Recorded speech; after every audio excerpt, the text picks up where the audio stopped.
noches. Buenas noches. Dios te bendiga. ¿Cómo estás? ¿Estás? Amén.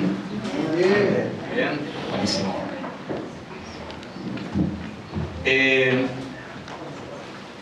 La mente humana es una máquina formidable.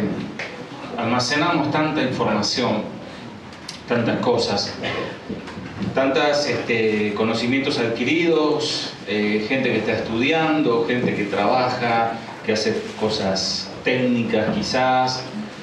Hay que memorizar números de teléfono, hay que memorizar, uno tiene una agenda, pero hay que usar mucho la memoria, recibe información todo el tiempo. Y sobre todo ese panorama tiene que venir la palabra de Dios para que nuestra mente lo capte, nuestro entendimiento. Y también hay, bíblicamente, hay conceptos que traemos que también debemos dejarlo debajo y permitir que la palabra de Dios nos hable. Es algo difícil. Tenemos el caso de la mujer samaritana que se acerca al Señor, y cuando el Señor comienza a apurarle allí en su situación personal, ella enseguida dice, ustedes dicen que hay que adorar aquí, nosotros decimos que hay que adorar allá, que los samaritanos piensan asado y lo demás. Cuando también Nicodemo fue a hablar con el Señor, también él fue con un preconcepto de que él iba a hablar con alguien que estaba a la altura de él, ¿no? Y el Señor le dijo cosas que lo dejó descolocado. Entonces, vamos a hacer una oración. El que se quiera ir aprovecha para, mientras oramos, se va. Pues creo que no es el caso. Vamos a hacer una oración para que el Señor prepare este momento para poder dar la palabra y ustedes poder recibirla, y que derribe todo argumento que podamos tener. Amén. Señor, ayúdanos en esta noche. Padre, nos presentamos otra vez, aunque te hemos adorado, te hemos alabado, pidiéndote perdón, porque estamos delante del Rey. Estamos delante de aquel que escudriña todo. Perdónanos, Señor. Te pido que me des la gracia para poder hablar tu palabra y que tu pueblo pueda escuchar y recibir, atesorarla para aplicarla a su vida, Señor. Te bendigo, Señor, en el nombre de Jesús. Amén.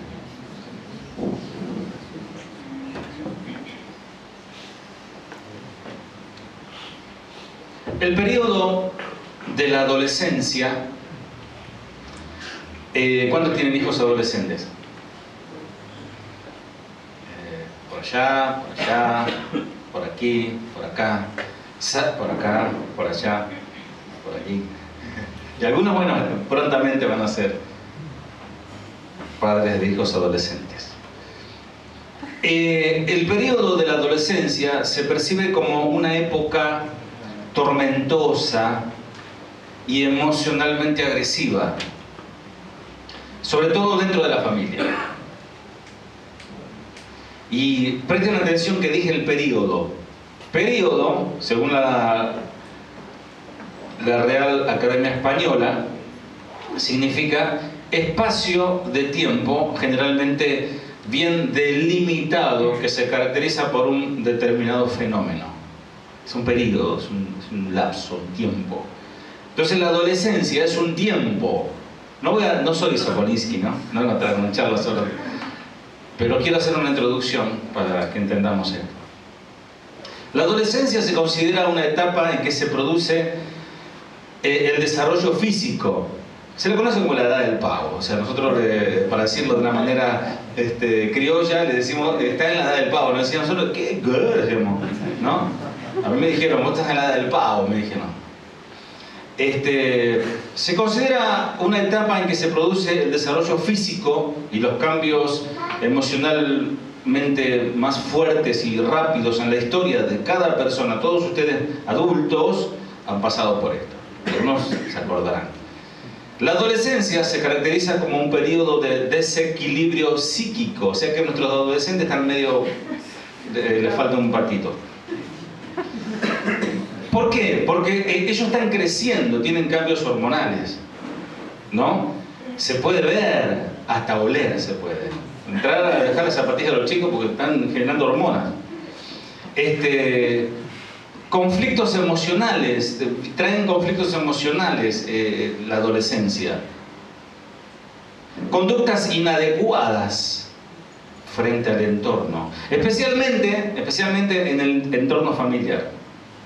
Porque ellos son fenómenos hacia afuera, pero hacia adentro es un drama en la familia. Por lo general, en la etapa de la adolescencia, toma mayor importancia los aspectos sociales, el adolescente prioriza a sus amigos. Su papá y su mamá se han pasado de moda, son unos viejos, ¿no? Que ya no van más. Entonces, ahora son los amigos. Prioriza los grupos, se enamoran. Los padres no aceptan. Ahí viene la lucha de la brecha generacional, ¿no? El padre que se siente muy viejo al lado de un pibe que se siente que sabe todo, ¿no? ¿Qué tiene que ver? Vamos a ver. Los padres no aceptan o no saben manejar estas reacciones, dado como consecuencia que son adolescentes y ellos se sienten incomprendidos. Eso pasa, pero indiscutiblemente pasa. Se sienten no aceptados en muchas situaciones, se tornan irritables, agresivos, rebeldes, por más garroteada que es la edad, aspectos que el adolescente nota, se da cuenta que ese dulce bebé, que ya no es más, sino que es agresivo. Él se da cuenta, pero no puede manejarlo. Es más fuerte la sangre que corre por dentro, más el carácter de la madre que sacó, o de la abuela, le echa la culpa a alguno ahí, ¿no? Características de inestabilidad emocional sufren los adolescentes. No existen emociones específicas del adolescente. O sea, es algo estable.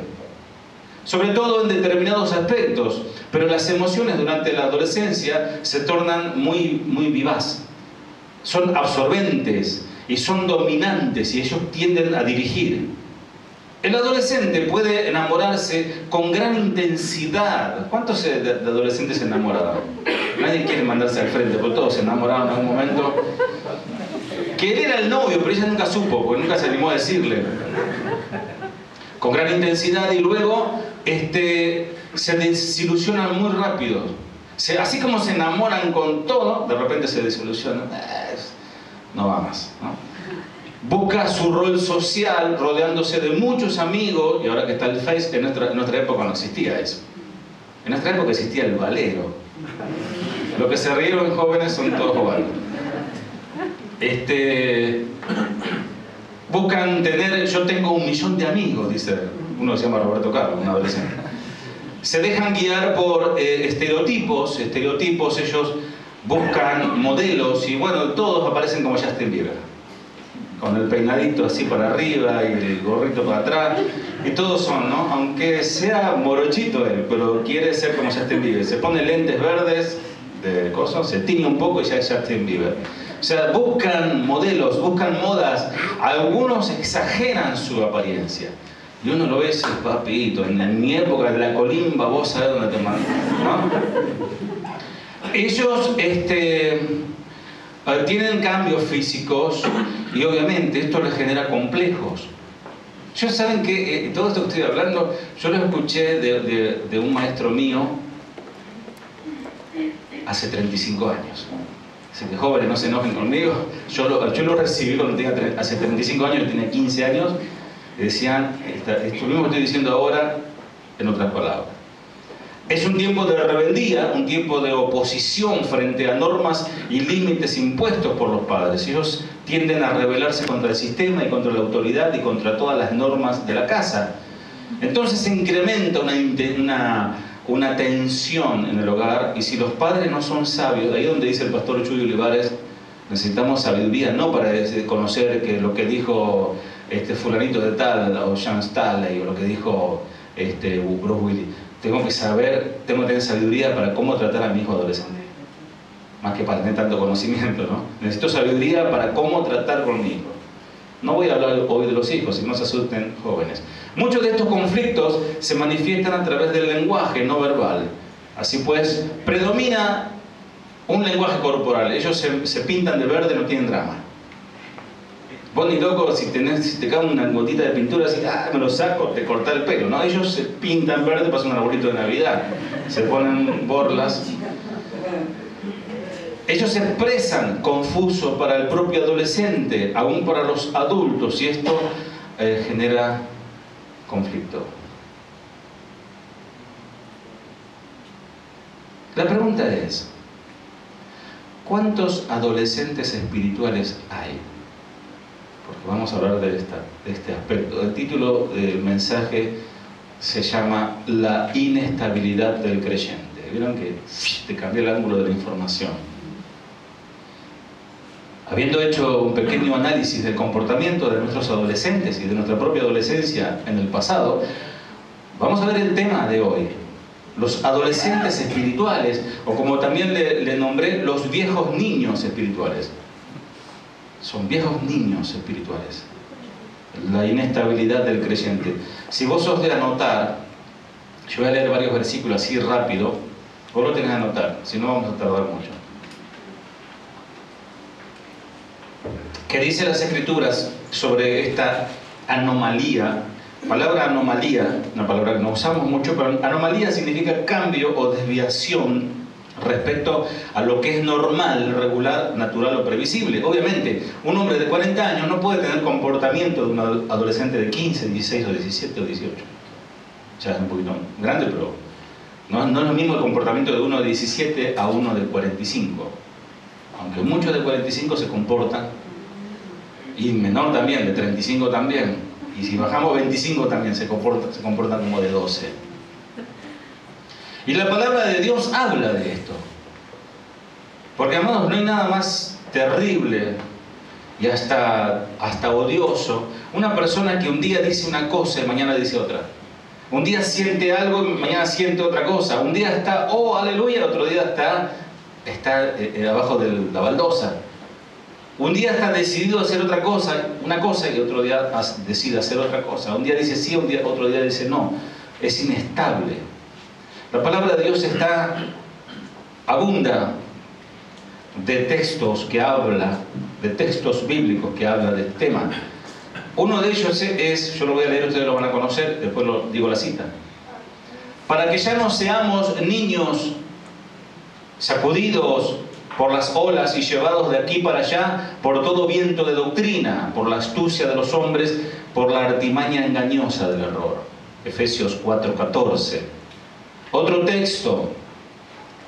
Pero que pida con fe, sin dudar, porque el que duda es semejante a la ola del mar, impulsada por el viento y echada de una parte a otra. No piense, pues, ese hombre que recibirá cosa alguna del Señor. Porque siendo un hombre de doble ánimo, corazón dividido, inestable en todos sus caminos, no va a recibir nada. Esto es Santiago 1:6 al 8. Otro texto. Y todo el que oye estas palabras mías y no las pone en práctica, será semejante a un hombre insensato, un hombre tonto, que edificó su casa sobre la arena y cayó la lluvia, vinieron los torrentes, soplaron los vientos, azotaron aquella casa y cayó, y grande fue su destrucción. Mateo 7, 26 al 27. Otro texto dice así: su destrucción será la recompensa que recibirán por el daño que han causado. A ellos les encanta entregarse a los placeres perversos a plena luz del día. Son una vergüenza, son una mancha entre ustedes. Se deleitan en el engaño. Incluso mientras comen con ustedes en las reuniones de compañerismo. Esto está en 2 de Pedro 2:13, versículo 14. Tienen los ojos llenos de adulterio y nunca cesan de pecar. Seducen a las almas inestables. Tienen un corazón ejercitado en la avaricia. Son hijos de maldición. esa parte que dice, dice no cesan de pecar, dice no hay quien los pare. No hay consejo, no hay sermón, no hay, por más que sea el gran orador, no hace esa palabra que esa persona deje de pecar. No hay quien los pare, dice Pedro aquí. Comen con ustedes, aún comen con ustedes, comparten con ustedes, y en su corazón hay maldad. Pudo haber sido una referencia aquí de Pedro, aparte de la celebración de la cena del Señor, porque se celebraba la cena, se comía, como a veces comemos aquí, un almuerzo, una cena, y después de la cena se sacaba un pan, el vino, y se conmemoraba la cena del Señor. Y era una comida que terminaba en la cena. Estos falsos hermanos aún vivían abiertamente en forma pecaminosa, participaban de los alimentos con todos los demás en la iglesia, porque hay gente que está, como en este caso, estaba dentro de la iglesia. Es uno de los actos más grandes de hipocresía, y Pedro lo está denunciando. Asistían a las fiestas sagradas destinadas a fomentar la unidad y el amor, porque cuando nos juntamos a comer es para eso, mientras que al mismo tiempo chismeaban y tenían el corazón cargado de fornicación y adulterio. Por eso Pedro advierte a los corintios, advierte a los corintios, de manera que cualquiera que comiera este pan o bebiera esta copa del Señor indignamente será culpado del cuerpo y de la sangre del Señor. A propósito, el sábado que viene vamos a tener la conmemoración de la cena del Señor, así que preparen su corazón. 1 Corintios 11:27 dice eso. 1 Corintios 11:27, la institución de la cena. Esas personas eran culpables no solo debido a sus falsas enseñanzas y placeres pecaminosos, sino que también eran culpables de apartar a otros de Jesucristo, el Hijo de Dios. No solamente eran malos ellos, sabían que estaban mal, sino que alejaban a otros que intentaban seguir a Cristo. Decían, no, vení conmigo, vamos a tomar una birra, vamos a mirar mujeres, vamos a hacer otra cosa. Otro texto. Asimismo, en todas sus cartas, hablando Pedro de Pablo, hablan ellas de eso, en los cuales hay algunas cosas difíciles de entender, que los ignorantes e inestables tuercen, los indoctos, dice otra versión. Hay gente que son inestables, son adolescentes, estamos hablando de adolescentes espirituales, como tuercen el resto de todas las escrituras, y para ellos es su perdición. Torcer la palabra, una persona que tuerce la palabra es la perdición para uno. Segunda de Pedro 3:16. Otro texto.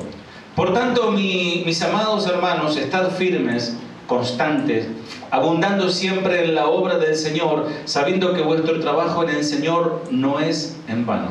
¿Qué dice? Estad firmes, constantes. 1 Corintios 15:58. Otro texto. Si en verdad permanecéis en la fe, cimentados, constantes, sin moveros de la esperanza del Evangelio que habéis oído, que fue proclamado a toda la creación debajo del cielo, y del cual yo, Pablo, fui hecho ministro, Colosenses 1:23. Está hablando de que sean cimentados, no se dejen mover. Otra palabra hermosa que Pedro habla a la iglesia: y después que hayáis sufrido un poco de tiempo, después de que hayáis sufrido un poco de tiempo, el Dios de toda gracia, que os llamó a su gloria eterna en Cristo, Él mismo os perfeccione, afirme, fortalezca y establezca. Esto está en 1 de Pedro 5:10. Otro texto. El rey con la justicia afianza la tierra, pero el hombre que acepta soborno la destruye. Proverbios 29:4. Otro texto conocido: pero que pida con fe sin dudar, porque el que duda es semejante a la ola del mar, impulsada por el viento y echada de una parte a otra. Santiago 1:6. Pero tengo esto contra ti, que has dejado tu primer amor. ¿Dónde está esto? Apocalipsis 2:4. Otro texto: su corazón es infiel, ahora serán hallados culpables, dice el Señor. Derribará sus altares y destruirá sus pilares sagrados. Oseas 10:2. Pablo, maravillado, dice: estoy asombrado que tan pronto hayáis abandonado al que os llamó por la gracia de Cristo para seguir un evangelio diferente. Y otro texto, el último, hay muchos. Yo conozco tus obras, que ni eres frío ni caliente. Ojalá fueras frío o caliente. Apocalipsis 3:15. Son cristianos, le puse, no lo inventé yo, pero le agregué ninis. Son cristianos ninis. O sea, ni son mundanos perdidos, ni son cristianos comprometidos. O sea, no se vuelcan de lleno al pecado, pero tampoco se vuelcan de lleno a Cristo. Son tibios, son ninis. Nadie puede servir a... lo que leí primero, Apocalipsis 3:15. Lo otro es: nadie puede servir a dos señores, porque aborrecerá a uno y amará al otro. Siempre vas a... No hay dos dioses a quien adorar, hay un solo Dios. Nadie puede, o sea, pegar a uno y despreciar al otro. Despreciará, bajar el precio. No podréis servir a Dios y a las riquezas. Mateo 6:24. Este proverbio es tremendo. Hijo mío, teme al Señor y al Rey. No te asocies con los que son inestables. Consejo: no te hagas amigo de un inmaduro. O sea, hay inmaduros que son inmaduros porque son adolescentes, recién empiezan. Pero algunos que tienen años ya de conocer la palabra, años de seguir al Señor y años de edad, que son inestables. Tened cuidado cuando hablas con esa persona, porque obviamente habla cosas sin sentido. Un montón de textos le puse. Bueno, el último, a ver. Porque antes de venir algunos de parte de Jacobo, él comía con los gentiles, pero cuando vinieron empezó a retirarse y a apartarse porque temía a lo de la circuncisión.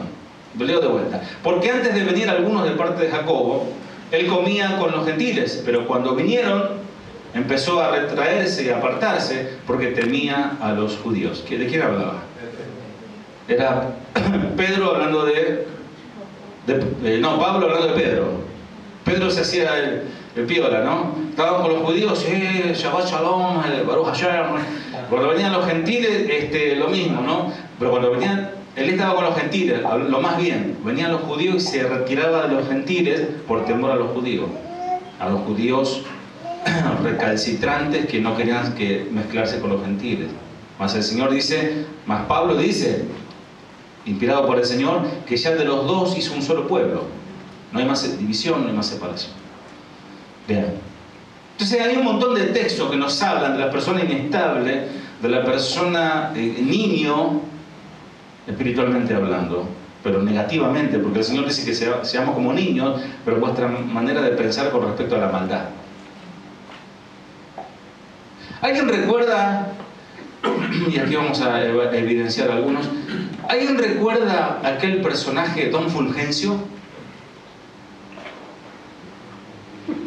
Como dije eso, nadie lo vio, por lo menos por internet, ¿no lo vieron? Vos sí. ¿Quién más por ahí? Son todos jóvenes, ¿no? Nosotros lo vimos en el internet. Yo lo vi porque yo fui canillita. ¿Saben lo que es un canillita? Un grifo donde sale el agua.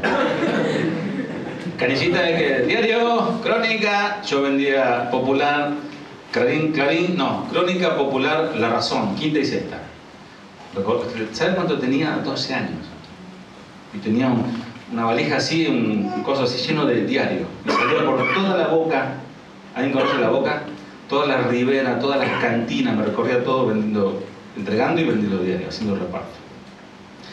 Y le decía a mi esposa, qué bárbaro, me acuerdo porque yo siempre gritaba, Boca le ganó 4-0 a Banfield, Boca. Tenía que decir, ¿no? Siempre decía. Y por ahí, si pasaba algo así sobresaliente, lo tenía que decir. Y me acuerdo que yo gritaba, Locati tiró a su mujer, Locati tiró... ¿Alguien se acuerda de eso? Locati. Gracias, tengo mi hermano que no se aguante. Locati era un cómico de la época de Carlitos Balá, es más, trabajaba con Carlitos Balá, y era medio Locati. La tiró la mujer, era celoso, la tiró la mujer del balcón, casi la mató. Y me acuerdo yo que eso. Y yo googleando, si vos entras a Clarín y querés saber la tapa de del diario del día que naciste, ponés la fecha y sale qué pasó ese día. Entonces puse y sale año 80. Algunos de ustedes ni habían nacido, chicos. Hace 37 años. Me tiene que respetar. Por lo menos me tiene que respetar. Bueno, y en ese diario, atrás, a mí no me importaba lo que decía adelante, yo leía los chistes. Y me gustaba ese Don Fulgencio. ¿Quién era Don Fulgencio? Bueno, Don Fulgencio, haciendo un poco googleando un poco, es un personaje creado por Lino Palacio. Don Fulgencio, el hombre que nunca tuvo infancia, se lo conoce así. Si buscan, ahora esta noche van a estar buscando. Hay una película argentina muy buena, inclusive. Fue un personaje de historieta, dibujado por Lino Palacio, que por primera vez apareció en el diario La Prensa. Después, bueno, apareció en el diario Razón. Lino Palacio se inspiró en un hombre de la vida real para crear su Don Fulgencio, que era un hombre muy serio, muy solemne, siempre él trajeado, de corbatita, muy bien puesto, que vendía Biblias. Interesante. Palacio solía observar a este hombre muy culto, muy preparado, pero un día lo estuvo siguiendo y lo encontró pateando una cajita de fósforo, jugando como un niño a la rayuela. Entonces ahí se dio cuenta que dentro de cada hombre hay un niño, y ahí nace el personaje, ¿no? Un tema de color para romper el hielo del...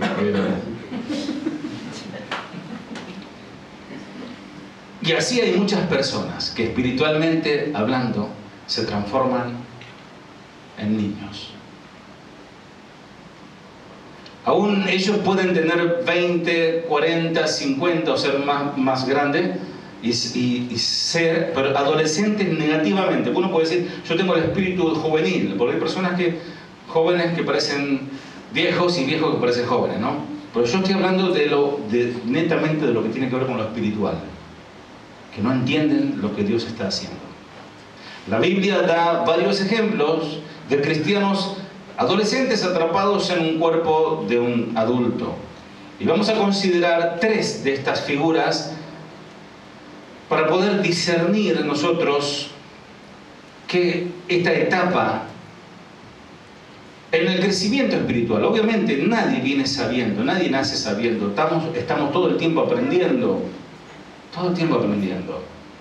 Un adolescente generalmente cree que sabe todo, porque obviamente está estudiando y no superó. Los chicos hacen ciertos cálculos matemáticos, mi hija va a la facultad, yo ya ni tengo que hablar de escuela con ella, de cosas de cultura. Sabe más que yo.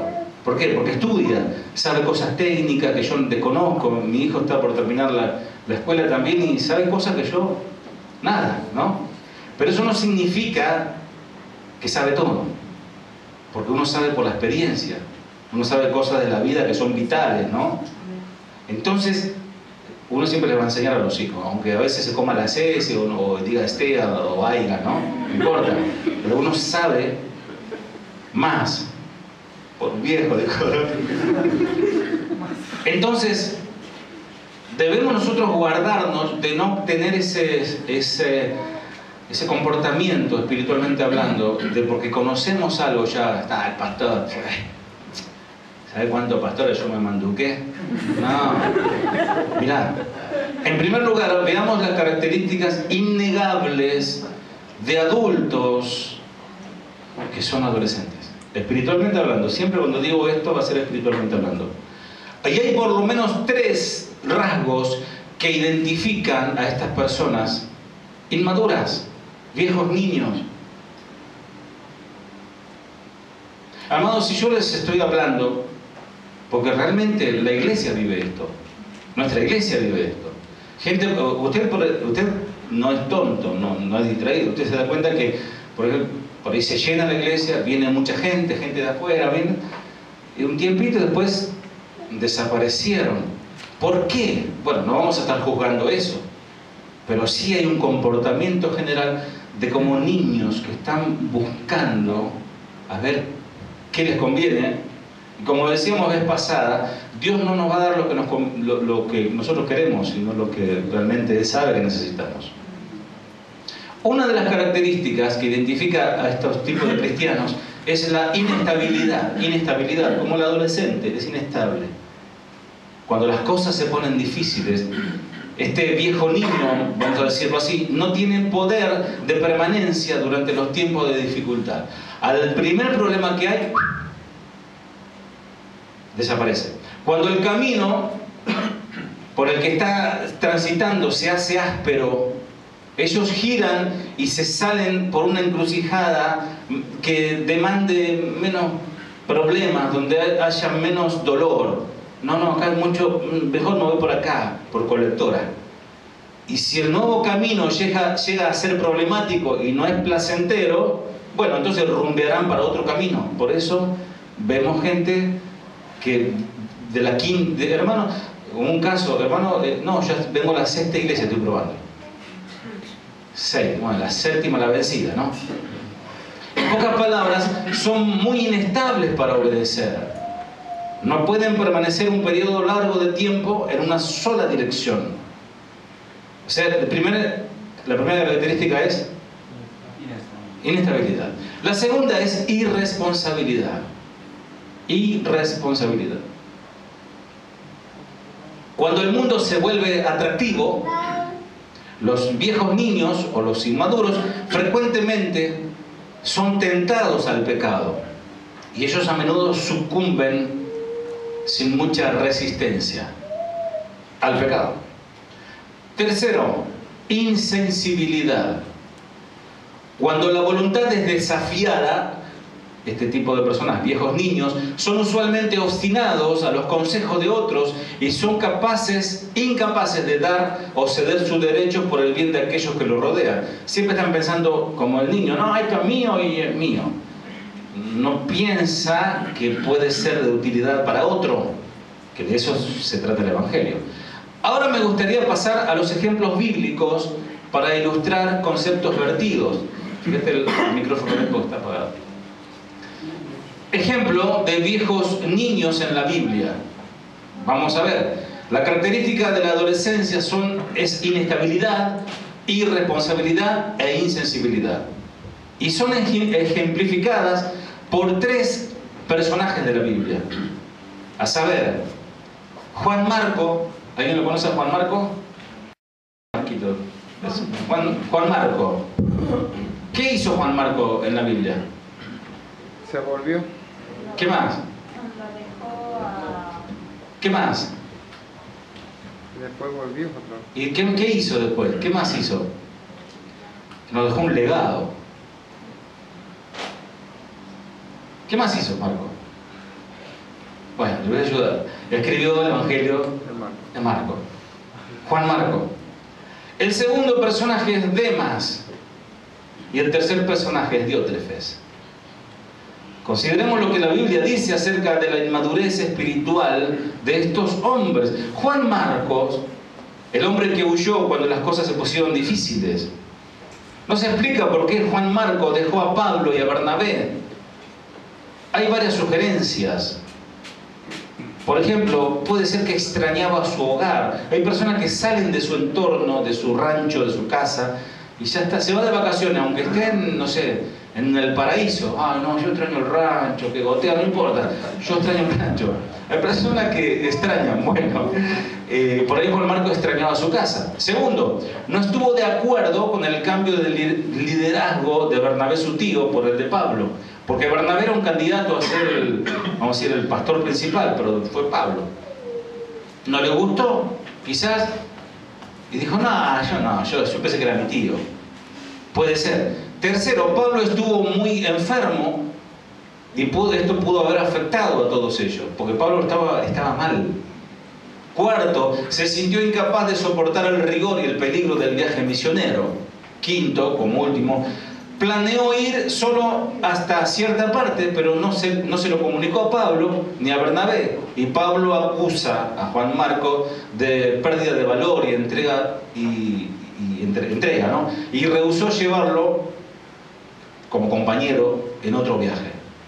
Ustedes habrán leído esta discusión entre Pablo y Bernabé, que no fue algo menor. Creo que ahí saltó mucho tanto la carne de Pablo como la carne de Bernabé y Marco también ahí, ¿no? Sabrán dicho de todo. Y bueno, pasó de eso, no crean que Pablo andaba con la aureola y era Jesús, no, era Pablo, ¿no? Y que el Señor tuvo que corregirlo porque tenía tendencia al orgullo.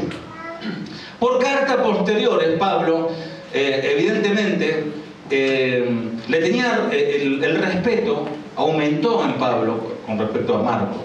Empezó a observarlo, no es que lo desechó y dijo, no, ya no, para mí murió, como a veces decimos, ¿no? Este para mí murió, no existe más. ¿Quién está hablando? Está hablando el hermano. No.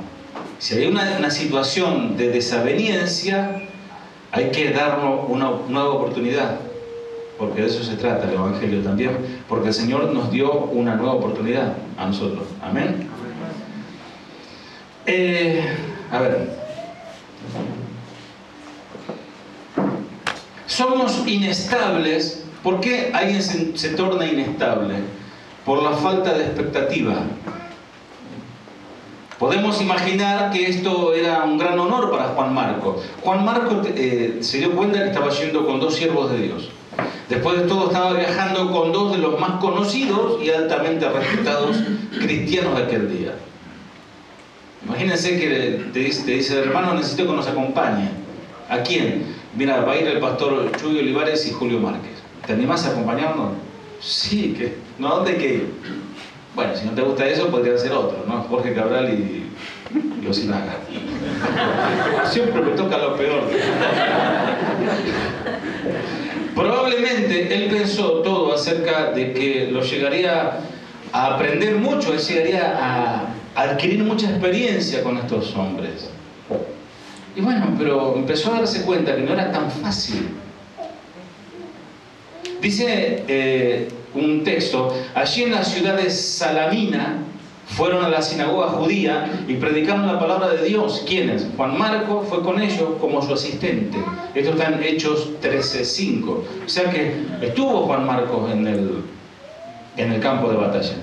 Esta hermosa experiencia pudo haber causado a Juan Marcos la impresión de que el trabajo misionero sería siempre así, placentero. ¿Te alcanza un vaso de agua, Marcos? ¿Necesitas la Biblia? ¿Algo? ¿Te puedo ayudar en algo? Bueno, era el asistente. Quizá pensó que no había tantos problemas, no era mucho esfuerzo acompañarlos a predicar el Evangelio.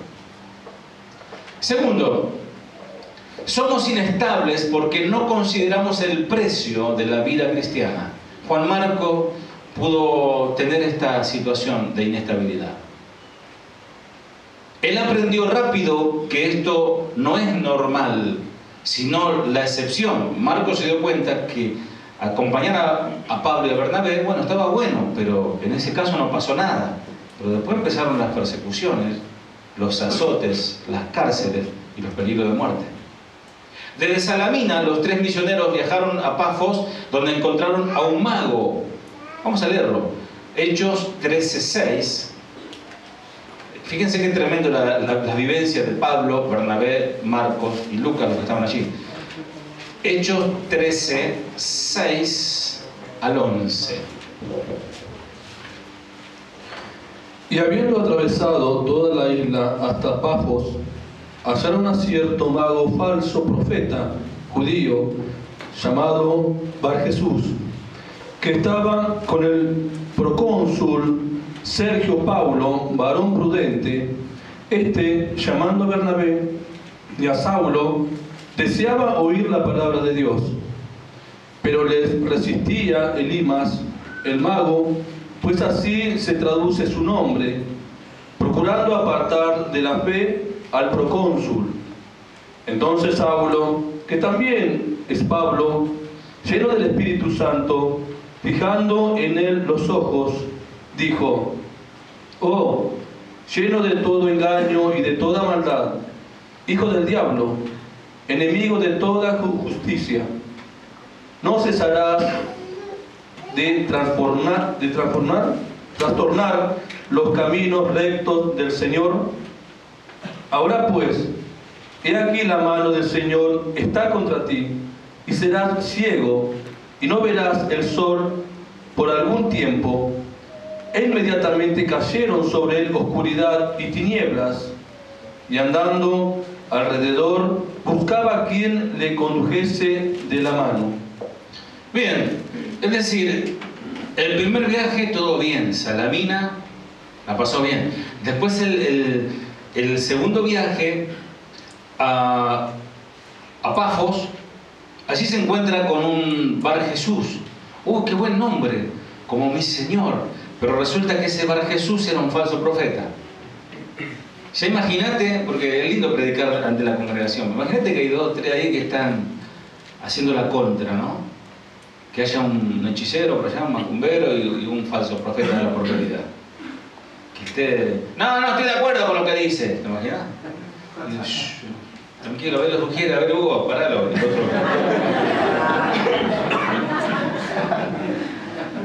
Bueno, de repente se encuentra ahí con un falso profeta que se llama Bar Jesús. Y después aparece como si fuese poco un hechicero llamado Elimas.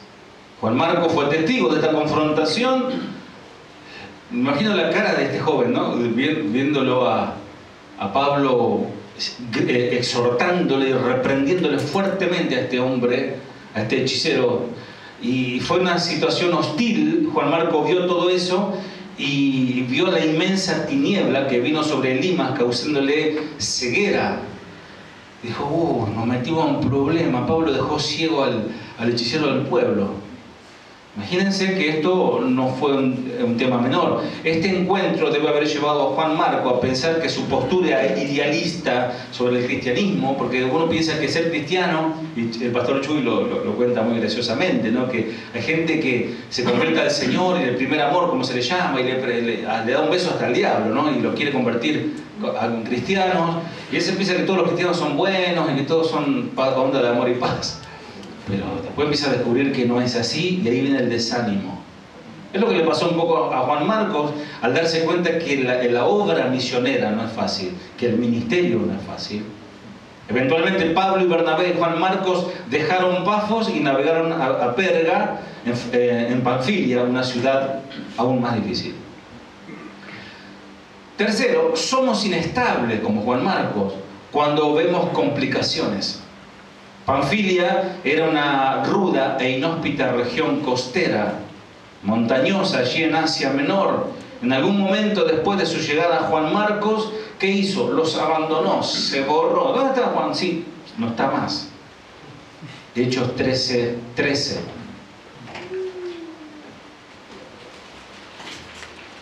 Habiendo zarpado de Pafos, Pablo y sus compañeros arribaron a Perge de Panfilia, pero Juan, apartándose de ellos, volvió a Jerusalén. Bueno, Marcos se borró, se fue como algunos hermanos. No pasa acá, en otras iglesias pasa. Yo, bueno, en Banfield, en Verazategui puede ser que pase. Y allá en Vera le digo, en Banfield puede ser que pase. Que se sientan al fondo, a la última oración. No saludó a nadie, él está no quieren que le saquen la unción que hay sobre él. Desaparecen. Y a la hora de trabajar, desaparecen. Y si hay asado, aparecen. Algunos son como la sal, ¿vieron? Que están en todos los asados. Bueno, luego Pablo y sus compañeros salieron de Pafos en barco rumbo a Panfilia, desembarcaron en la ciudad portuaria de Perge. Allí Juan Marcos los dejó y regresó a Jerusalén. Se fue en retirada. La Biblia no dice por qué se retiró. En fin, estos eventos resultaron en la pérdida del coraje, confianza y optimismo que en un momento tuvo Juan Marcos. Hay cristianos que a veces están así, sí, vamos, sí, se puede, empiezan, ¿no? Y a la hora de que viene la prueba o alguien habló mal de él, chao, no se puede más. Cualquiera que fuera la causa, conocemos que causó en Pablo un efecto, una gran tristeza. Causó en él una incomodidad. Hermanos, no, para un ministro, para un líder, no es fácil que se vaya la gente. Tiene que haber un motivo, algo. No, hermano, no pasó nada. Si algún motivo pasó. Bueno, hay hermanos que ahora, como hay redes sociales, es más fácil. Hermano, gracias por todo, Dios lo bendiga, gracias totales. Pum, corta y se borró y no está mal ahí. Conocemos que causó en Pablo tristeza. Vamos a leer Hechos 15, 36 al 40. Hechos 15, 36 al 40. Después de algunos días, Pablo dijo a Bernabé: volvamos a visitar a los hermanos en todas las ciudades que hemos anunciado la palabra del Señor, para ver cómo están. Y Bernabé quería que llevasen consigo a Juan, el que tenía por sobrenombre Marcos. Pero a Pablo no le parecía bien llevar consigo al que se había apartado de ellos desde Panfilia, y no había ido con ellos a la obra. Y hubo tal desacuerdo entre ellos que se separaron el uno del otro. Bernabé, tomando a Marcos, navegó a Chipre, y Pablo, escogiendo a Silas, salió encomendado por los hermanos a la gracia del Señor. Bien, Pablo se dio cuenta que Marcos estaba inmaduro, le faltaba, entonces es un peligro poner en el ministerio un inmaduro. Entonces dijo, no va. No, pero el tío, ¿no? No, pero escuchame, si él nos acompañó, no va. Y no fue. En este punto de su vida, Juan fue incapaz, cuando hablo de Juan hablo de Marcos, fue incapaz de luchar con los rigores y el desafío del ministerio. Él inmediatamente reveló ser un niño, espiritualmente hablando. Al pensar que en Juan Marcos y su característica, no puedo dejar de pensar en muchos creyentes que asisten a nuestras iglesias, que son tan inestables como Juan Marcos. Un pastor a veces tiene un sentimiento. ¿Quieren saber cuál es el sentimiento del pastor? No quieren saberlo. ¿O quieren saber? Así sea. Amén. Y el sentimiento de un pastor es que muchas veces tratar de mantener una congregación es un verdadero fracaso. A veces la gente que asiste, no generalizamos, ¿no? Pero hablamos en líneas generales sin entrar en detalle. A veces la gente que asiste es tremendamente inestable. No se puede proyectar nada, porque un día está, otro día no está. Y si está, por ahí está, no está. Porque no hay ganas de trabajar por la causa de Cristo. Porque no es solamente venir a la iglesia, es uno que viene a la iglesia y es convertido, nacido de nuevo, hay un propósito de Dios para él. Otras veces se torna frustrante animar para participar en las reuniones, en los estudios bíblicos. Martes tenemos seminario, se suspendió el día de lluvia, fue tremendo. Pero este martes va a haber. ¿Cuántos van a venir? Amén. Amén. Bien. Entonces, a veces asisten, otras veces no, y luego uno se desanima, pero luego recuerdo que el Señor conoce a los suyos y se me pasa.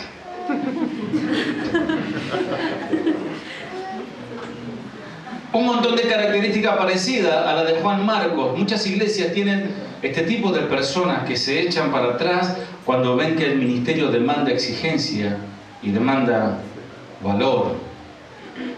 Ahora vamos a ver el segundo ejemplo, que lo encontramos en, Colosenses 4:14. Este hombre es un hombre irresponsable que amó al mundo. Pero no lo amó como para predicarle el Evangelio, lo amó para mezclarse con él. Colosenses 4:14, a ver qué nos dice. Os saluda Lucas, el médico amado, y Demas. Bien, una foto. Están todos los pastores, está el hermanito Demas. Che, saluden, ahora que hay cámara. Saluden a la cámara. A ver, dense vuelta. Saluden. Ojalá que dentro de 5 años estén todos los que saludaron, ¿no? Dice, no, che, ¿y ese hermano? No, ese le perdió el rastro. Y el otro no, se salió del Facebook y se mudó, no sé dónde está. Así le pasó. Les mandó saludos, Lucas, y Demas dijo, yo también, a los hermanos de Colosa, allí, que sigan fieles al Señor. Y bueno, Demas también manda saludos. ¿Qué tal de Demas? Después Demas se borró también. Filemón.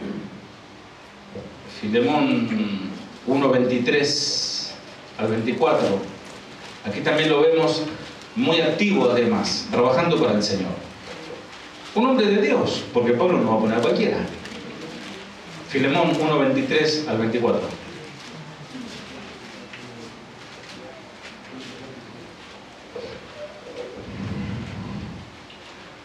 Te saludan Epafras, mi compañero de prisiones por Cristo Jesús, Marcos, Aristarco, Demas y Lucas, mis colaboradores. O sea, Demas está en el grupo de élite, ¿no? Estaba en sus 12. No. Pero tenía su grupo y estaba Demas ahí. Dice, che, Demas, qué bendición que esté acá con Pablo, con Juan Marcos también. Con Aristarco y Lucas, el doctor Lucas. Sí, bueno, es que ya el Señor me llamó a la obra, yo dejé todo por el Señor. Pero en su corazón había un problema. Demas fue un cristiano y fue colaborador de Lucas, colaborador de Pablo, y siendo así, cuando Pablo fue encarcelado, dijo, dijo Demas. Dijo. Segunda de Timoteo 4:10.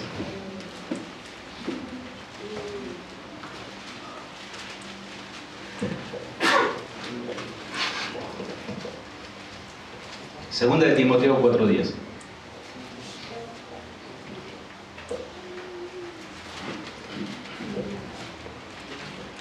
Porque Demas me ha desamparado, amando este mundo, y se ha ido a Tesalónica. Crescente fue a Galacia y Tito a Dalmacia.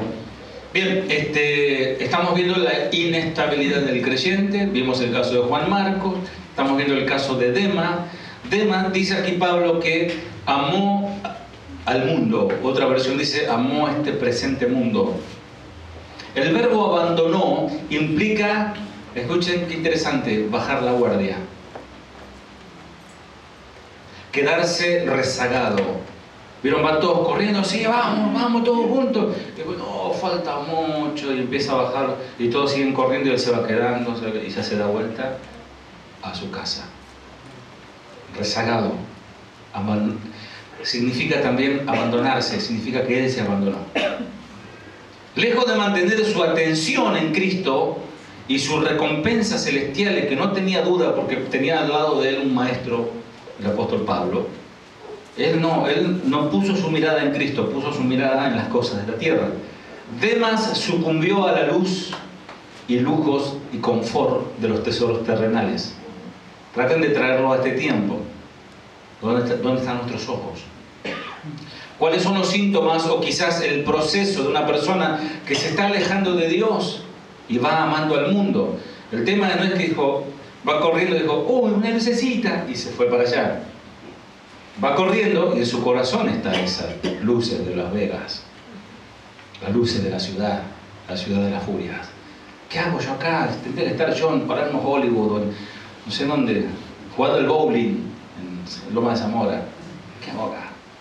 Bueno, no está mal jugar al bowling, todo tiene su tiempo. Ahora estamos en la casa del Señor. ¿Amén? ¿Están contentos? ¿Están en la casa del Señor? Bien. El uso del vocablo abandonó implica bajar la guardia, como les dije. ¿En dónde bajamos la guardia? Al dejar de estudiar la palabra. Parece algo tan trillado, ¿no? De decirlo tantas veces. Pero amados, eso recién habló el hermano Hugo sobre la armadura de Dios. Y la espada, uno puede tener toda la armadura, pero si no tienes la espada te falta el arma, ¿no? El arma de la ofensa, el defensivo. Amén.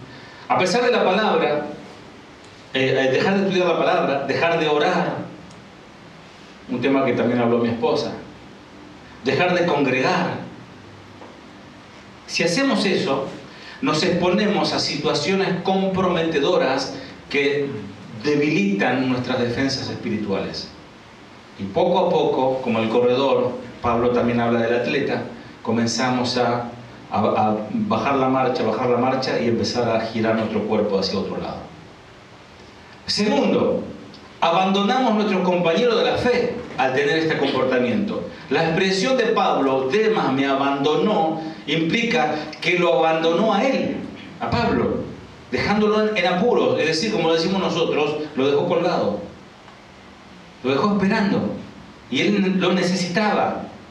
No sé si a alguno le pasó que tiene que hacer un trabajo, y es un trabajo de dos, el pintor, ponele, ¿no? Marcial, ¿no?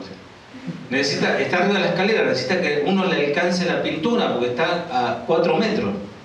Y te imaginas que te está pintando y tiene que bajar a cada rato a buscar algo, o se le cae algo de hacia arriba.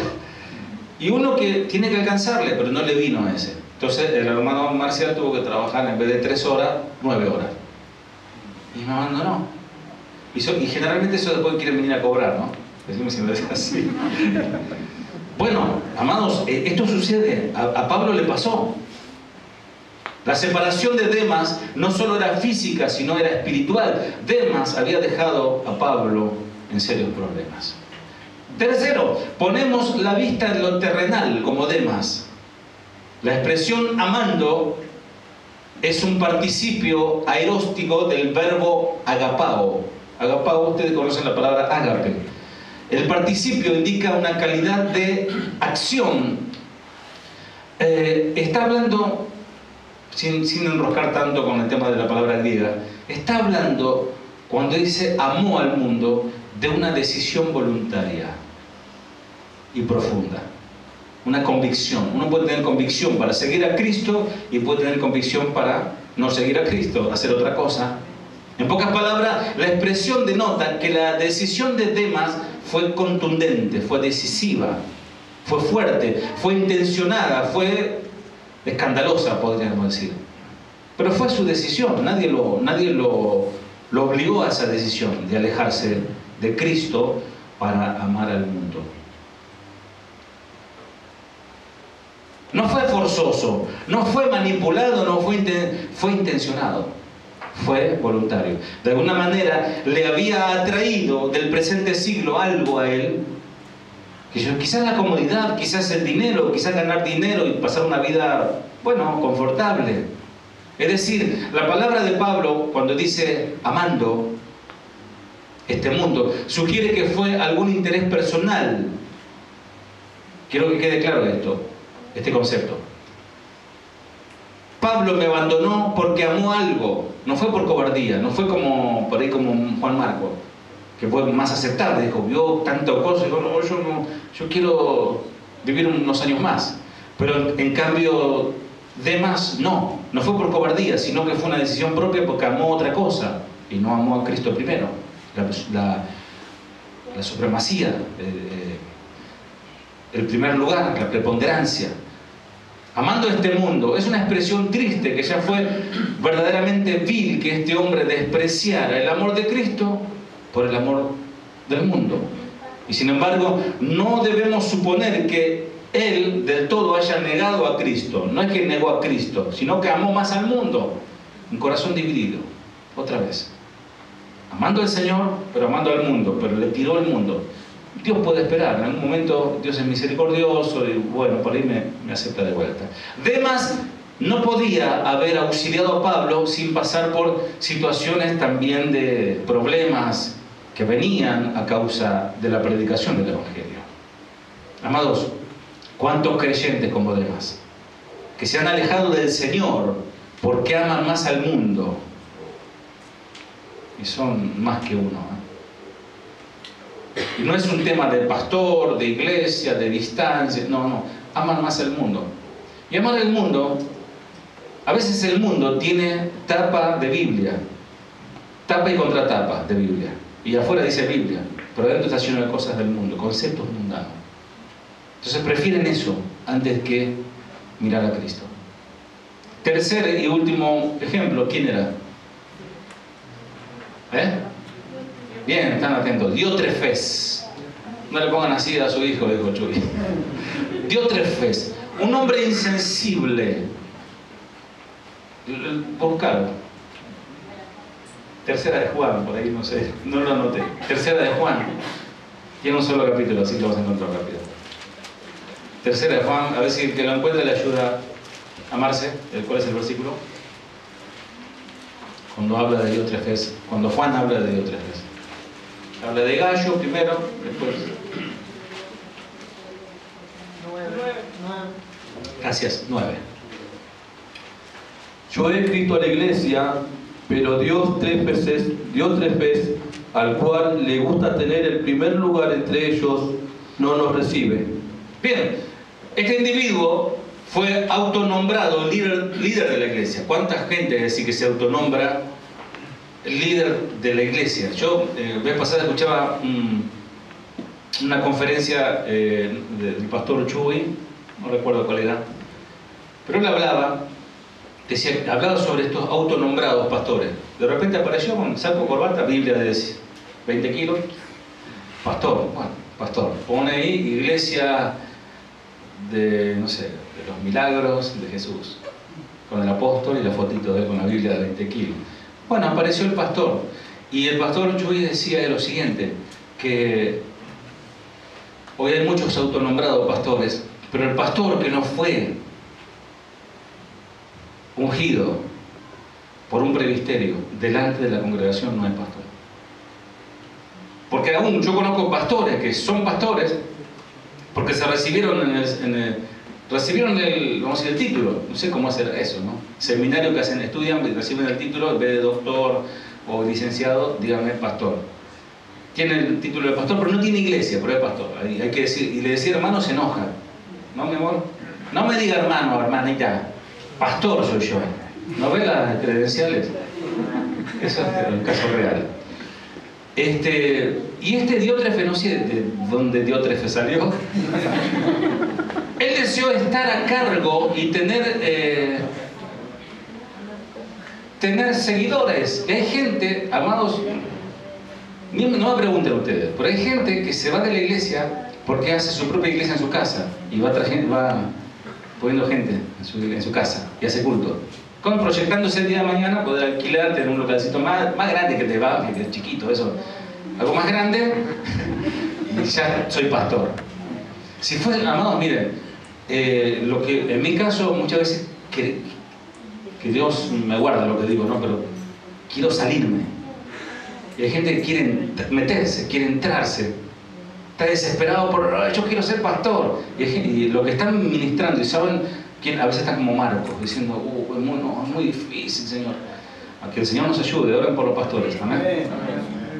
No es fácil. Este Diótrefes tenía seguidores que eran como esclavos de él. Los tenía como esclavos.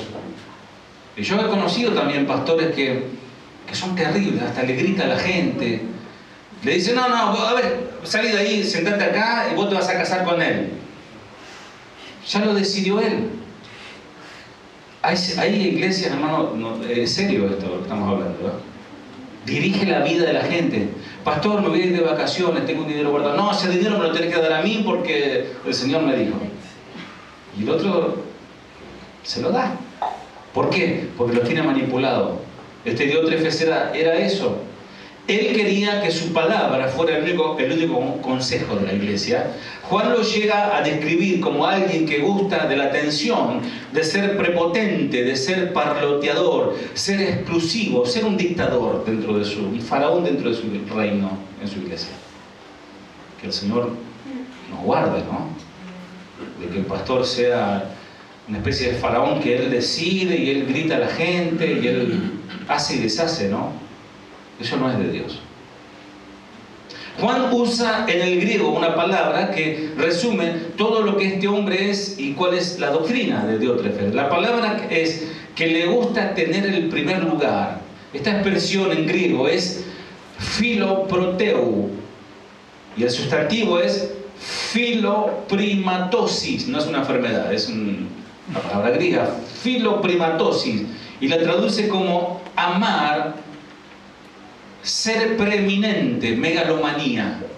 Persona que es lo más importante, lo que él dice es lo más importante, lo que él hace es lo más importante, lo demás no vale nada, lo que hace él vale. ¿Cuántos pastores hay así? ¿Cuántos apóstoles? ¿Cuántos líderes? ¿No? Amador, filos, amador, lucha por ser el primero, codicia tener el primer lugar. Amados, Esto filoprimatosis, que podría ser una enfermedad de egocentrismo, es un síntoma de los viejos niños o los cristianos adolescentes, espiritualmente hablando. Esta conducta es muy dañina en el pueblo de Dios, ni hablarse cuando es un pastor. ¿Cuál es entonces la cura para esta situación? Bueno, todos los cristianos debemos pasar a través de la adolescencia, obviamente, pero debemos superar esa etapa porque es un periodo no muy largo. En un tiempo empieza a entender. Vieron que hay gente que no son torpes, conocen un poquito la palabra y discuten de cosas que no saben bien, pero cuando se da cuenta, qué mal, cómo yo quería enseñar algo que todavía no lo había aprendido, o no estaba preparado para entender, pero ahora que maduré, sí, ya no discuto, sino que la aplico a mi vida y enseño con amor al que no entiende. Debiéramos guardarnos en contra del síndrome de Don Fulgencio, poniendo a funcionar 3 principios prácticos de nuestra vida. Ya enseguida termino. Para luchar contra la inestabilidad, debemos realizar actos de fe. ¿Qué significa eso? Tomar una decisión seria de acercarse a Dios. Más que nunca, sobre todo en los tiempos que corren. Acercarte a tu iglesia, involucrate en tu iglesia. Amados, ustedes no son extraños a la iglesia. Y de paso una tiradita de oreja. El sábado pasado tuvimos una hermosa ceremonia, nos casaron nuestros hermanos Eliana y Luis. Y hay hermanos que no vinieron. Por ahí pensaron, por ahí habría que haber aclarado, también puede ser culpa nuestra, que esto es de la iglesia, no es que es una fiesta privada y entonces la iglesia no. No, somos una familia, y al contrario, ellos quisieron hacerlo como parte de la familia. Nosotros somos su familia. Entonces, debemos involucrarnos con la iglesia. Debemos meternos, debemos sentir pertenencia. Nunca va a amar su iglesia si no siente que le pertenece. Pero la persona que está quizás como Demas o como Juan Marco está pensando, a ver, bueno, estoy acá, este es un trampolín, después me voy a otra iglesia. Hay gente que ha pasado. Tenemos un caso específico. Vinieron de Paraguay. Caso de Oración Paraguay. Que la pastora Paiva diciendo cosas que yo hablé con la pastora Paiva y cosas mentiras. Después nos empezamos a dar cuenta. Estuvieron con nosotros. Después fueron a Berazategui. Berazategui saltaron a Longchamp. De Longchamp fueron a Belgrano. Belgrano, no, que esto, que lo otro. Y de Belgrano fueron a La Ferrera. Y ahora están en Pared de Sufrir, me parece. Oramos por ellos, ¿no? Pero hay gente que realmente no tiene estabilidad. Porque está buscando, no sé qué está buscando. Miren a Cristo, amados, miren a Cristo. Si no tienen un diótrefes enfrente, pues establezcanse en la iglesia. Debemos comprometernos con Dios.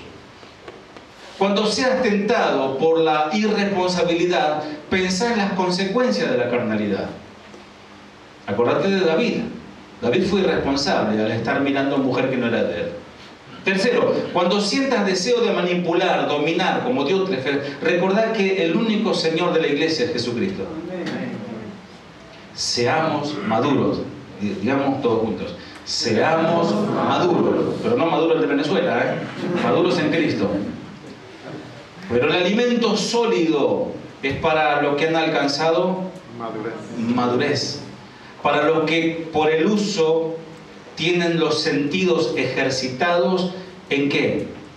En el discernimiento del bien y del mal. Estoy leyendo Hebreos 5:14. El alimento sólido es para los que son maduros, los que a fuerza de práctica están capacitados para distinguir entre lo bueno y lo malo. El inmaduro no se mezcla todo. Para lo malo es bueno y lo bueno es malo. Hay que ir a orar. No. Hay que ir a jugar a la pelota. Sí. ¿Es el que le queda el poncho? No cabe duda que el Señor quiere que crezcamos y maduremos como cristianos. Cada vez que vemos en la palabra problemas en una iglesia con algún cristiano o con los líderes, es por falta de crecimiento, por falta de discernimiento, por falta de espiritualidad, por falta de madurez. Amados, estoy hablando de la iglesia ya que debiera ser madura. Pablo dijo, ya deberían ser maestros. No estoy hablando de hermanos que recién comiencen, están conociendo al Señor. Estoy hablando de hermanos que deberían, aún algunos han estado predicando la palabra, aún han estado enseñando la palabra y hoy no lo están haciendo. Termino con esto. Para cerrar el concepto, hablamos de los inmaduros, pero vamos a ver brevemente, muy cortito, algunas características de un cristiano espiritual, un cristiano maduro. Y ser un cristiano maduro o perfecto, como dice Pablo, no es por cuánta Biblia lees, o cuántas horas orás, o cuántos años de iglesia tenés, porque de eso el Señor se va a atender a varios en el juicio final. Señor, en tu nombre echamos, en tu nombre predicamos, en tu nombre, Señor, Señor, no les conozco. Así que eso saquémoslo de nuestra mente. Madurez espiritual tiene que ver con el carácter de un cristiano. No con el conocimiento, no con los dones, no con las capacidades, no con la experiencia, con el carácter. Alguien dijo que nuestra personalidad es lo que podemos fingir en las mejores circunstancias, mientras que nuestro carácter es lo que va a salir a relucir en las peores circunstancias.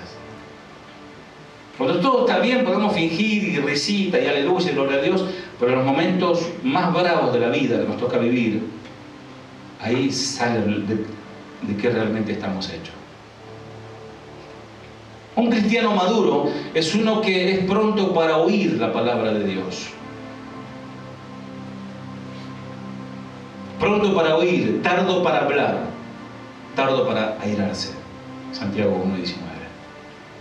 Una marca de inmadurez es un espíritu contencioso, dividido, todo lo contrario. Un cristiano maduro es aquel que conoce las Escrituras y la aplica a su vida personal.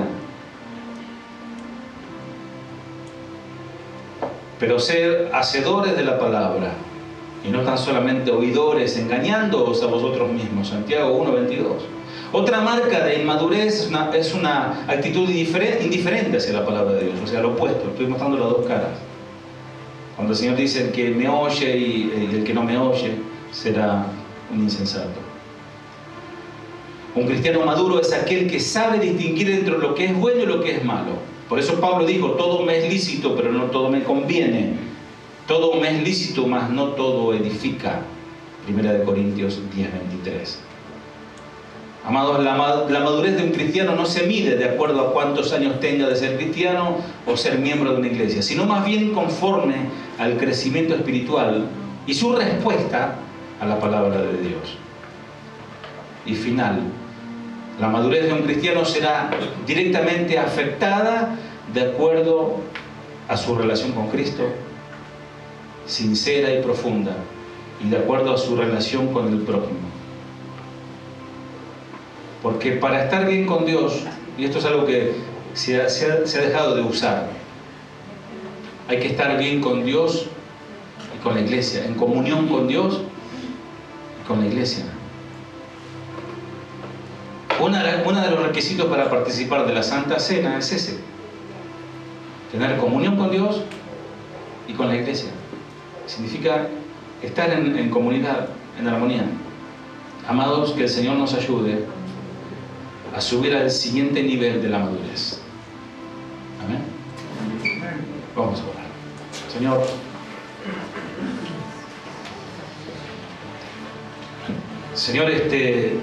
tu palabra nos habla claro, empezando por mí.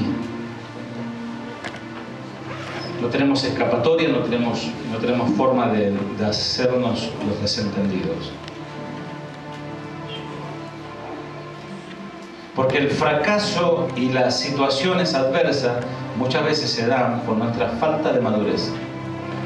Porque tenemos arranques de niños, y el adolescente se enoja, rompe todo, se molesta. En vez de razonar, preguntar, hablar, corregir. A veces nosotros somos así. Te pedimos perdón por esto, Señor.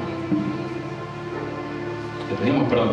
Hay gente aún que se deja vencer por el pecado, por la tentación, porque no haya respuesta en ti. Ayúdanos, Señor. Te pedimos perdón por esto. Bendice a la iglesia. Bendice a mis hermanos, Señor. A poder escalar un peldaño más hacia tu perfecta voluntad, Señor. Que podamos ser, Señor, realmente cristianos maduros. ¿Por qué hace falta esto? No es para presumir, es porque van a venir muchos niños que recién convertidos, recién nacidos en ti, que necesitarán maestros, hermanos mayores, como en la vida natural, los hermanos mayores enseñan a sus hermanos menores cosas de la vida. Te pido que bendigas a mis hermanos de regreso a sus hogares, que tú les guardes, que vayan en paz, con alegría, Señor, disfrutando, a veces sentirse privilegiados de ser exhortados por el Señor, porque el Señor a lo que ama azota y muchas veces castiga. Y la palabra también se plantea como un elemento de golpe, porque nos amas. Si no, un padre que no ama a su hijo, alguien que no ama, no hace nada. Pero alguien que ama está todo el tiempo corrigiendo, instruyendo. Bendice a mis hermanos, ayúdales, a cada uno de ellos, en todas las áreas de su vida. La vida es difícil. Señor, bendice a mis hermanos, dale fuerza física en sus trabajos, sus tareas, Señor, cotidianas, toda la semana. Se esfuerzan para mantener su familia. Guárdales, que sus corazones estén guardados en ti. Señor, que ese dinero sea fructificado, sea multiplicado, Señor, conforme, como dice Juan, a su fidelidad. Padre, bendice en la salud a mis hermanos que están enfermos. Toca en esta noche. Tú puedes sanar y hacer un milagro en esta noche. Ore, iglesia, ore por milagros en esta noche. Señor, tú puedes hacer un milagro en esta noche. Uno más de los tantos que haces a cada segundo. Un milagro físico, tocando las vidas, los cuerpos. Bendice los hogares, Señor, de mis hermanos. En el nombre de Jesús. Gracias. Amén. Dios te bendiga, iglesia. Gracias.